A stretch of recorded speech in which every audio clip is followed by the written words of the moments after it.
Are your curls looking super frizzy, dry, or feeling brittle even after you just washed your hair? It could be that it's time to deep condition, or perhaps you're not deep conditioning properly. Whether if you're new to your curly hair journey or if you just need a refresher, I'm going to walk you through how to deep condition step by step for beginners. If you are new to my channel, welcome. My name is Gina, and here I make videos all about naturally curly hair. I love simplifying things like this, doing step-by-step tutorials, and really helping you problem solve. So if you're into that sort of thing, make sure you subscribe before you go. The first step is to shampoo with your favorite shampoo or clarifying shampoo before you deep condition. So I'm using the Mielle Organics Exfoliating Shampoo, which is a clarifying shampoo that removes product buildup, sweat, and oil. It has pretty strong surfactants, but it's also formulated to not be too stripping, so it's not going to strip the moisture from your hair. So typically on deep conditioning days, I'm also using a clarifying shampoo because I like to do both for just a weekly reset and a clean slate to ensure my deep conditioner is going to penetrate. If you've ever applied a conditioner or a deep conditioner and then rinsed it out and your hair still looks frizzy and dry, it could be because you have buildup in the way. And some people also have hard water in their homes, which is just when there is an excess of natural minerals like calcium and magnesium, and that can really build up on the hair. It doesn't easily rinse out, and it actually can't be removed with a regular shampoo, even a regular clarifying shampoo, and it can cause kind of a gross feeling in your hair. It might feel kind of sticky, it might not even feel conditioned, even if you just conditioned it. I have a whole video all about hard water and how to remove it because it does require that special chelating shampoo. So I'll link that for you down below if you want to check that out. So after making sure that I shampooed thoroughly and got every single area, I rinsed out the shampoo, and now it's time to deep condition. So you can either do this in the shower if you have time, or you can apply your deep conditioner out of the shower, which may be easier if you don't like to take long showers because we are going to let this sit. So I'm using the Mielle Rice Water with Aloe Deep Conditioner. This contains aloe, which is a great humectant. It helps to draw moisture in and coat the hair strands, and rice bran extract, which is also very conditioning. So I like to focus the product on my ends and then just work the rest up towards my roots. I also glaze some over the surface of my roots because we still need to condition the hair there, but we want to avoid it getting onto the scalp if possible because we don't want our roots to get weighed down. But don't be afraid of conditioning the hair at the root because it still needs moisture too. So I've actually already detangled before I started washing my hair with a little bit of oil. I always do the dry detangling method, which helps to protect the hair. Fortunately, I don't have to do much detangling now, but if you do have tangles, I recommend using your fingers to gently separate them while you have the deep conditioner in your hair. So once it's fully detangled, I like to take a brush and brush through my hair to ensure that the deep conditioner is fully coated on every strand. I'm using a wet brush, which is a really flexible brush that's designed to be used while your hair is wet. It's not going to cause snags. I don't detangle with a brush. I always use my hands, so that way I'm more gentle and not causing breakage, but I will distribute product on wet hair with a brush. So brushing through your conditioner will ensure that you don't end up with random patches of frizz and dryness, especially if you have really thick hair. You want to make sure that you're being thorough when you're applying it. I then scrunch my hair and then gently pulse a bit, which helps to increase absorption. This will also scrunch out excess water so it's not dripping all over when you go to clip it up. This can also help with people who have low porosity hair where they really struggle with products absorbing. It can help kind of massage it into your cuticle. Once it's fully coated, I'm clipping it up and putting a shower cap over it so that way I can let it sit for about 15 to 20 minutes. If you're really struggling with your deep conditioner soaking in and it's just sitting on the surface, you might want to try using a heated cap like this. So you can add heat to your hair by either using a cap like this one from Hothead, or you can even just put your hair up in a plastic shower cap and then just hover your diffuser. You would have to stand there with your diffuser though, so I find this to be a little bit easier. You just pop it in the microwave for about 40 seconds, flip it over, microwave it again until it gets warm enough. Then you put it on over top of your plastic hair cap and let it sit. And that heat is going to help your hair absorb the conditioner better. I don't find that I really need to do this much anymore. My hair is actually more on the high porosity side, so it doesn't have issues with products absorbing. It actually can absorb too much, so I don't find that I need to wear this as much, but it is a good option for those with low porosity hair, which just means you have a tighter bound cuticle that's not letting those products in. Also, make sure you don't have buildup because that can also cause your deep conditioner to just sit on the surface.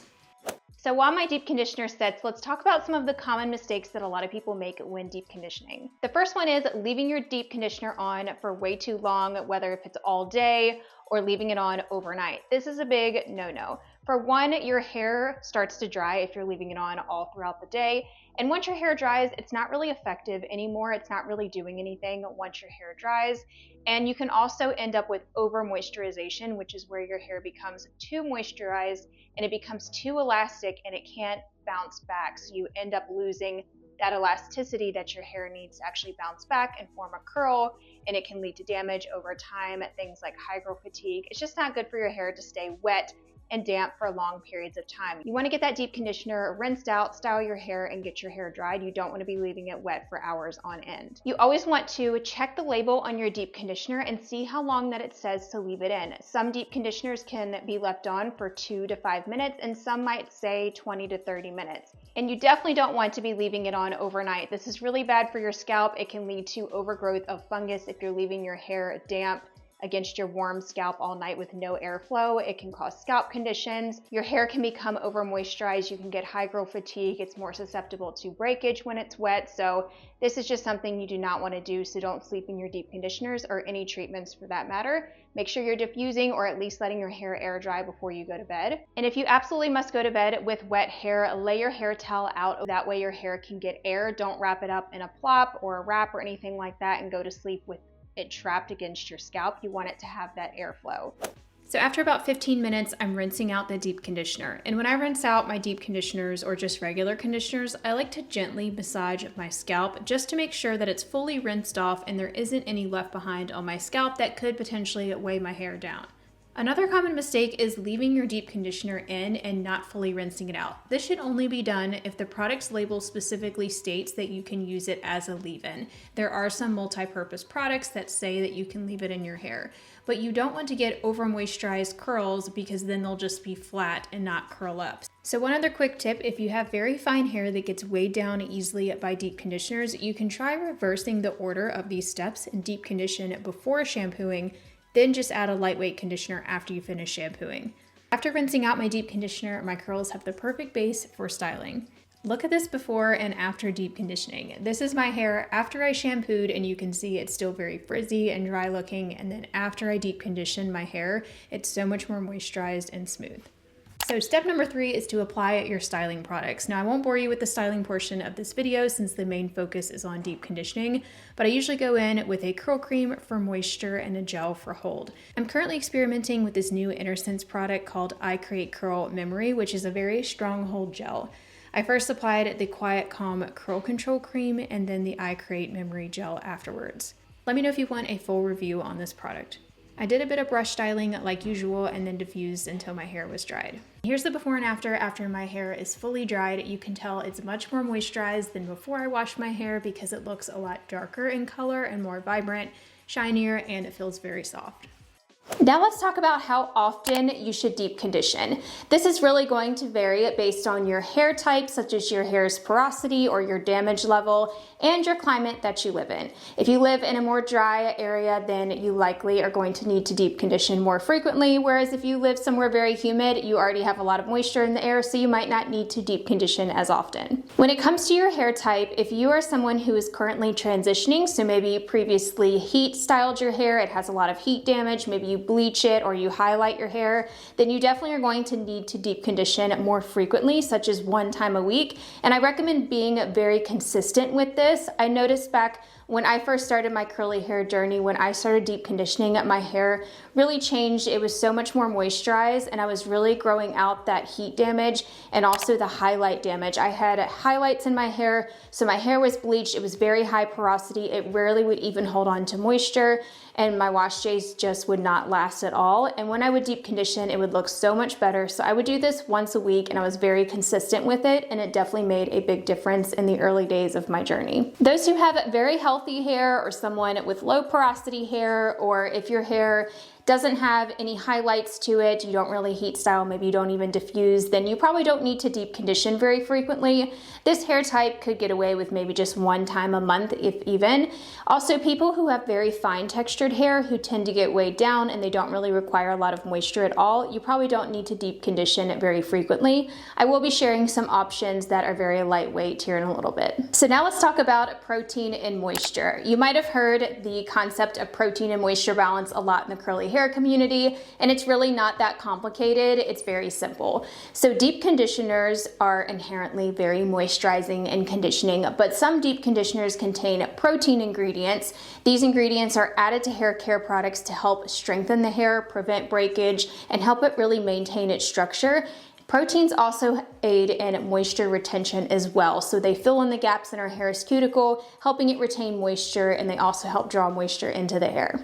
Deep conditioners that contain protein are also very moisturizing. You can't have a deep conditioner that's not moisturizing. They're all gonna be super moisturizing. It's just that some deep conditioners without protein might have a lot more oils and butters, making them extra conditioning. So people who have very damaged hair, even people with fine hair, can benefit from using protein. It can really help aid in the structure of your hair. Whereas on the other side of the spectrum, if your hair is very coarse and or low porosity, meaning your cuticle layer is very tightly bound, your hair kind of repels stuff and it doesn't absorb things easily, this hair type really should not use protein very frequently at all because it can build up on the surface of the hair, leading to a more brittle feeling. So that's the main issue sometimes with protein, is people can get protein buildup when they're overdoing it. So all that to say, I recommend having 2 deep conditioners on hand, especially if you're someone who's kind of in between. Maybe you have some highlights, maybe your hair is fairly healthy, but you do heat style occasionally, or maybe use a diffuser. You can still benefit from using some protein. So it's helpful to have 2 deep conditioners on hand, one that contains protein and one that is protein free, and you can rotate those. So that's really how you can maintain adequate balance, and you just don't want to overdo it on either end of the spectrum. To simplify all of this, I do have a wash day schedule that you can download from my blog. I will leave the link down below, and it's basically a calendar that shows you a normal wash day cycle, or just a baseline of one. It's going to vary depending on your hair type, but it gives you a good guide to see how to rotate your wash days. It also includes how to rotate your shampoos, so I'll have the link for that down below. So now let's talk about some of my favorite deep conditioners from each category, so with and without protein. The first option is a lightweight deep conditioner with protein, and I have the Briogeo Don't Despair Deep Conditioning Mask. I've talked about this so much on my channel because it's one of the few deep conditioners that is very lightweight, so it can be tolerated by all hair types, especially fine hair. So this is going to be a good option if your hair gets weighed down easily from deep conditioners. Go with something like this that's very lightweight. It's not too thick. It doesn't like leave a residue on your hair when you rinse it out. It's still very moisturizing, and it contains a lot of protein ingredients. Now I have a drugstore option. This one has a lot of protein in it, but it's more on the heavy side. This is the Shea Moisture Jamaican Black Castor Oil Strengthen and Restore Treatment Mask. They always have really long names, but this one is thick, like a super thick butter. Like you can't, like it's not falling out. This one's definitely very thick. All the Shea Moisture products tend to be more on the heavy side. I think they do have a few that are more on the lightweight side, like in the blue label. I haven't tried those though, but I did want to mention this one for those of you who maybe have medium to coarse hair. You can tolerate products that are a little bit more heavy, and you do want some protein for strengthening. So it says that it's strengthening. A lot of times products that have protein, it will say repairing or strengthening or damage repair or something like that, and that's how you can tell if they have protein, or just turn the label over and look for the word protein. Next option is a very lightweight one that is protein free. It's the Curlsmith Hydro Cream Soothing Mask. This is one of my all-time favorite deep conditioners because it is so moisturizing, but it's very lightweight. Everything from the Scalp recipe from Curlsmith with the blue label is going to be very lightweight, so ideal for those with very fine hair. If you get buildup or greasy roots, then you could definitely use something like this and it won't weigh down your hair. This has hyaluronic acid in it, making it super moisturizing. That's a pretty powerful humectant. super lightweight, as I mentioned, and it's protein free. This is a good option for those who have fine hair and or low porosity hair that really struggle with products absorbing, because that hyaluronic acid is going to help draw moisture into your hair. So that's why I wanted to mention it, but any hair type can use this. A lot of the lightweight options can be used by anybody. Then I have a drugstore option. This is more for your medium to coarse textured hair. I mean, fine hair could use this as well, and it's protein free. It's the Twist Sunday Feels Deeply Hydrating Hair Mask. It says soften, reform, restore extra moisture for curls. This is a pretty thick one, but it's not quite as thick as the Shea Moisture one. I would say it's like maybe a medium to high thickness. I mean, I guess it's pretty thick, but I can totally use this. My hair doesn't get too weighed down. It's definitely great at softening the coarse areas in my hair. It's protein free. It doesn't have silicones or anything in it like that. Twist products you can find on Amazon. They're usually around $10 or so, so I can link this along with everything else for you down below. Last but not least, I wanted to share an option for a deep conditioner that contains bond building ingredients, and it's a drugstore brand. I have the Not Your Mother's Curl Talk Bond Building Mask.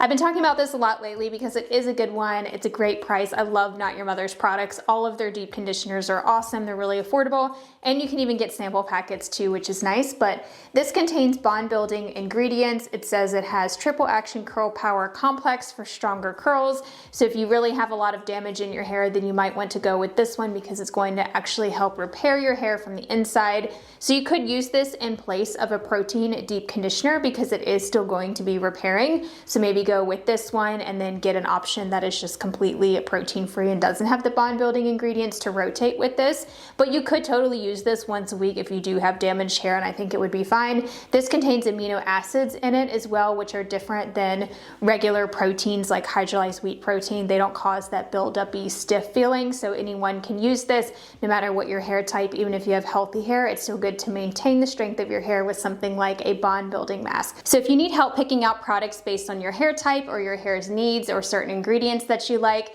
check out the shop page on my blog. It has a ton of filters on there, so you can narrow down the products to find exactly what you need. So if you want to browse the deep conditioners, just check out the deep conditioner category and then apply your filters such as contains protein or protein free, or maybe you want a fragrance free version. You can find some more options there. And if you want more beginner style videos, check out the other video in this series that is wash day mistakes. So this covers how to wash your hair properly for beginners. It might seem very intuitive, but there could be some things that you might not even think about that you could be doing wrong in your wash day routine. So that's shampooing and conditioning. I also touch on deep conditioners in that video, so I will have that linked here on the screen, and I will talk to you over there. Bye everyone.